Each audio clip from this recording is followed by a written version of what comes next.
त्रिभुवन पीड़ा हरण हार हो, तुमको मेरा नमस्कार। सर्व जगत के अलंकार, प्रणाम तुम्हें मेरा हर बार। तीन जगत के नाथ आपके, चरणों में जाऊं बलिहार। भवसागर के शोषण करता, तुमको वंदन बारंबार। भवसागर के शोषण करता, तुमको वंदन बारंबार।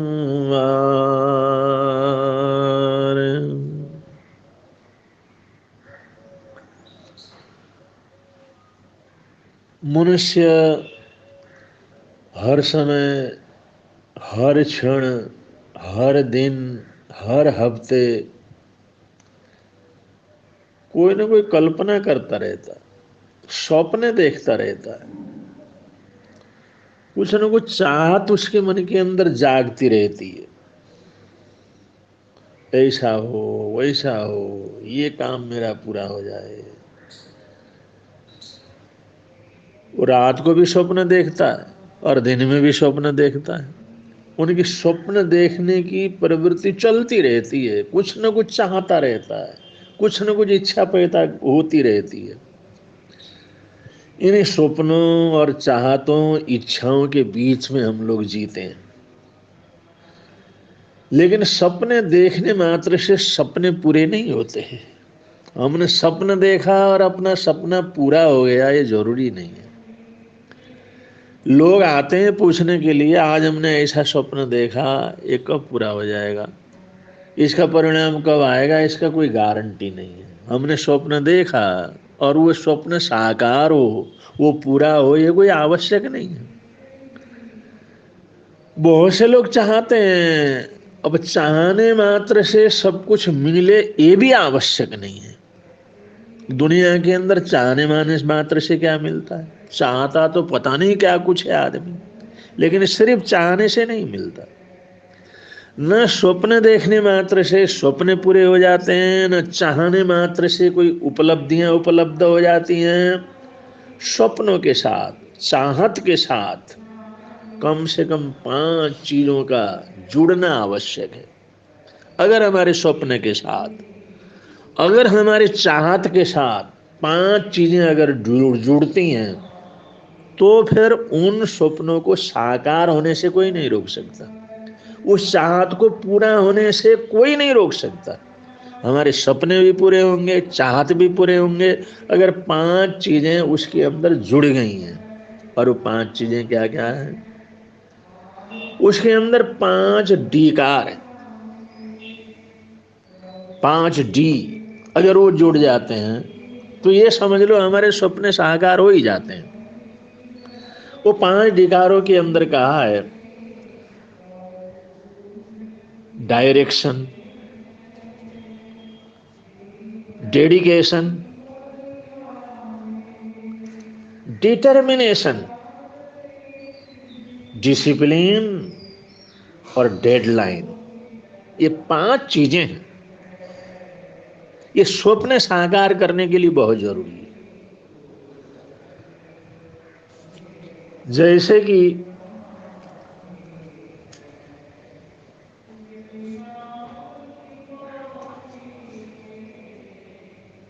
डिटर्मिनेशन में दिशा, दिशा का निश्चित होना कि हमने किधर जाना, हमारा लक्ष्य क्या है, हमने उसको पूरा करने के लिए किस दिशा में हमने अपने कदमों को बढ़ाना है। ये बहुत बड़ी जरूरत है हमारे जीवन में डायरेक्शन, कि हमारा डायरेक्शन बिल्कुल ठीक हो और उसमें जो जरूरत की चीजें हैं, आवश्यक चीजें हैं, वो भी हम सोच लें, हम विचार करें भाई क्या क्या साधन हमारे को उपलब्ध करना आवश्यक है।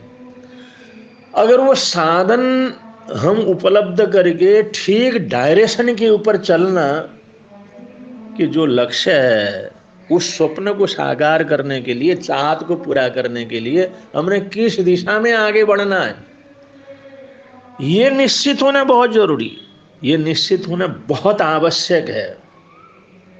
अगर ये डायरेक्शन, हमारी दिशा निश्चित नहीं है, अगर साधन की उपलब्धता नहीं है, तो हम उस तरफ आगे नहीं बढ़ सकते। दूसरी बात है डेडिकेशन, समर्पण भाव होना, कि जो हमने सोचा है, जो हमने चाहत की है, हमारा स्वप्न है, उसमें समर्पण भाव रहे, उसमें हम लग जाएं और उसमें समर्पित होकर के लगें। स्वीकार भाव होना, उसको एक बार स्वीकार किया, निर्णय किया, तो लगातार हमारी स्वीकृति उसके अंदर बनी रहे, समर्पण उसके अंदर बनी रहे। डेडिकेशन होना बहुत आवश्यक है। डेडिकेशन के बिना, स्वीकृति के बिना, समर्पण के बिना हम उस लक्ष्य को पूरा नहीं कर सकते। तीसरी चीज है डिटर्मिनेशन, दृढ़ निश्चय। मनुष्य चलता है लेकिन छोटी छोटी परेशानियां आती हैं, छोटे छोटे रुकावट आते हैं, कोई निंदा चुगली वगैरह हो जाती है, कोई बुराई कर लेता है, कहीं व्यवधान पैदा हो जाता है, तो उसका निश्चय उसका कमजोर पड़ जाता है। चाहे कुछ भी हो जाए, चाहे अनुकूलता हो, चाहे प्रतिकूलता हो, चाहे सुख आए, चाहे दुख आए, हमारा डिटर्मिनेशन, दृढ़ निश्चय इतना सकारात्मक होना चाहिए और इतना उसके अंदर जो सकारात्मक भाव होना चाहिए, नेगेटिविटी के लिए कोई रास्ता ही ना बचे, कि हमें दृढ़ विश्वास हो, दृढ़ विश्वास हो ये काम मेरा पूरा होगा, हर हालात के अंदर होगा, ये मैं पूरा करूंगा, ये पूरा तो होना ही होना है। अगर इस विश्वास के साथ, दृढ़ निश्चय के साथ अगर हम आगे बढ़ते हैं, इतने दृढ़ निश्चय के साथ आगे बढ़ते हैं और उस निश्चय में अड़ीग बने रहते हैं, तभी जाकर हमारा लक्ष्य हमारे चारों तरफ मंडराने लगता है और ये सारा कायनात उस लक्ष्य को पूरा करने में सहायक हो जाती है और आशीर्वाद उसके अंदर फलते हैं, मंगल कामनाएं उसके अंदर फलती हैं और इसके साथ साथ माता पिता बड़े गुरुजनों का जो आशीर्वाद है वो काम करने लग जाता है, सद्भावनाएं काम करने लग जाती हैं और उससे होने वाला, जिसको फायदा होने वाला, उसकी मंगल कामनाएं काम करने लग जाती हैं। इस प्रकार डिटर्मिनेशन की बहुत बड़ी जरूरत हो और उसमें नेगेटिविटी हमारे मन के अंदर ना आए। अगर नेगेटिव थिंकिंग हमारे मन के अंदर आता है, हम नेगेटिव सोचने लग जाते हैं, तो ये समझ लो सबसे बड़ा रुकावट हम खुद ही हो जाते हैं। और चौथी बात है डिसिप्लिन, अनुशासन रहना चाहिए। अनुशासन का मतलब होता है लचीलापन, अनुशासन का होता है स्वीकार करना, विनम्रता का होना, सहनशीलता का होना, बर्दाश्त करने की शक्ति का होना, सुनने की शक्ति का होना। अगर कोई उस संबंध में कोई कुछ कहता है, कोई सजेशन वगैरह देता है, तो उसको सुन सके। अगर कहीं भी प्रतिकूलता रहे तो हम उसमें वाद विवाद करने लग जाते हैं, लड़ने लग जाते हैं, तो फिर बड़ी दिक्कतें पैदा हो जाती हैं। इसलिए डिसिप्लिन भी आवश्यक है। वो लचीलापन हमारे जीवन के अंदर रहे, विनम्रता रहे, सहनशीलता रहे, सुनने की शक्ति रहे, सरलता रहे।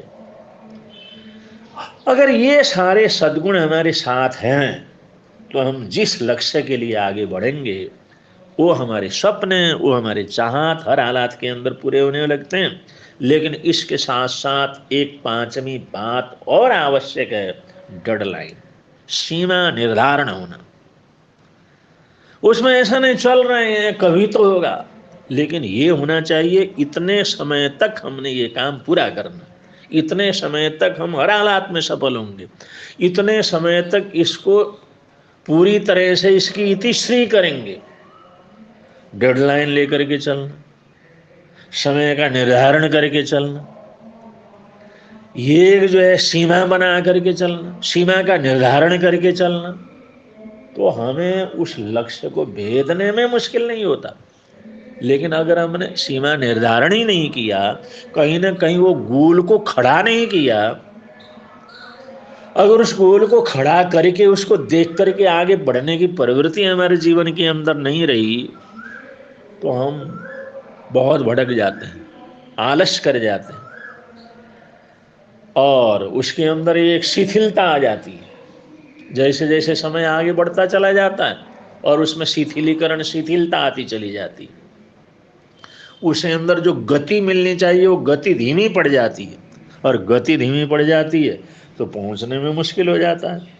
तो डेडलाइन होना भी बहुत आवश्यक है, सीमा का निर्धारण होना भी आवश्यक है। हम कोई भी अगर पढ़ने का काम हो, परीक्षा का हो, कोई घर का काम करना हो, कोई अपने ऑफिस का काम करना हो, कोई भी किसी भी तरह का काम पूरा करना हो, तो हमारे को डेडलाइन की भी जरूरत होती है कि उस समय सीमा पर पूरा करने के लिए प्रयत्नशील रहे। तो एक को भी निश्चित कर लेते हैं, ये सीमा निर्धारण कर लेते हैं, तो अनुशासन भी रहता है, दृढ़ निश्चय भी बना रहता है, समर्पण भाव बना भी रहता है, और हमारा डायरेक्शन भी बिल्कुल सही बना रहता है। तो ये पांचों ही चीज हमारे साथ अगर होते हैं, हमारे स्वप्न के साथ, हमारी इच्छा के साथ, हमारी चाहत के साथ, अगर ये पांचों चीज लगातार बनी रहे, अगर इनके साथ साथ अगर हम चलते रहे, तो ये समझ लो हम बहुत जल्दी अपने लक्ष्य को प्राप्त कर सकते हैं, अपने जीत को हासिल कर सकते हैं, अपनी सफलता के खुशी प्राप्त कर सकते हैं, और उस काम को समय पर पूरा कर सकते हैं। और एक जो है हमारा आंतरिक बल, मनोबल, एक आध्यात्म बल, वो भी उसके अंदर बढ़ना शुरू हो जाता है। और एक बार इस तरह से हमने चलना सीख लिया, एक बार ऐसे चलने का अभ्यास कर लिया, ऐसे चलने की आदत हमने डाल ली, तो समझ लो एक नहीं सैकड़ों काम हम बड़े आराम से कर सकते हैं, सहजता पूर्वक कर सकते हैं, शांति पूर्वक कर सकते हैं, दृढ़ता पूर्वक कर सकते हैं, और उसमें आने वाली कोई भी रुकावटें रुकावटें बन करके नहीं रह सकती, कोई भी व्यवधान व्यवधान होकर के नहीं रह सकता, कोई भी अंतराय अंतराय बन करके नहीं रह सकता। सब टूटते चले जाते हैं, टूटते चले जाते हैं, और हमारा लक्ष्य नजदीक आता चला जाता है, क्योंकि हमने पांचों को साथ में लेकर के आगे बढ़े हैं। तो इसका प्रयोग हम लोग जीवन के अंदर कर सकते हैं, छोटे छोटे कामों में कर सकते हैं, कोई बड़े बड़े जो लक्ष्य रखने की जरूरत नहीं। हम जीवन के जो जहां वर्तमान के अंदर है, जिस लाइन के ऊपर हैं, वहां पर इन चीजों का प्रयोग करके देख सकते हैं कि अगर छोटे छोटे हमारे कर्तव्य हैं, छोटी छोटी हमारी सफलताएं हैं, उनके ऊपर भी इसका प्रयोग करेंगे, अगर इसको प्रयोग करके देखेंगे तो हमारे को सफलता मिलेगी। अगर हमारे को सहज सफलता मिल गई तो उससे बड़ा काम भी कर सकते हैं, उससे बड़ा काम भी कर सकते हैं। छोटा सपना हमारा पूरा हो जाता है तो बड़े सपने को भी हम पूरा कर सकते हैं, लेकिन इसका अभ्यास करने की जरूरत है। सिर्फ सुनने से, सिर्फ पढ़ने से नहीं होता, समय समय पर इन चीजों का अभ्यास करना भी बहुत जरूरी है। अगर अभ्यास करेंगे, प्रयत्न करेंगे, पुरुषार्थ करेंगे, तो हर हालात के अंदर हमारे को सफलता मिलेगी। इन्हीं मंगल कामनाओं के साथ, इन्हीं सद्भावनाओं के साथ अपने वक्तव्य को यहाँ पर विराम दे रहे हैं। बोलिए भगवान महावीर स्वामी की जय।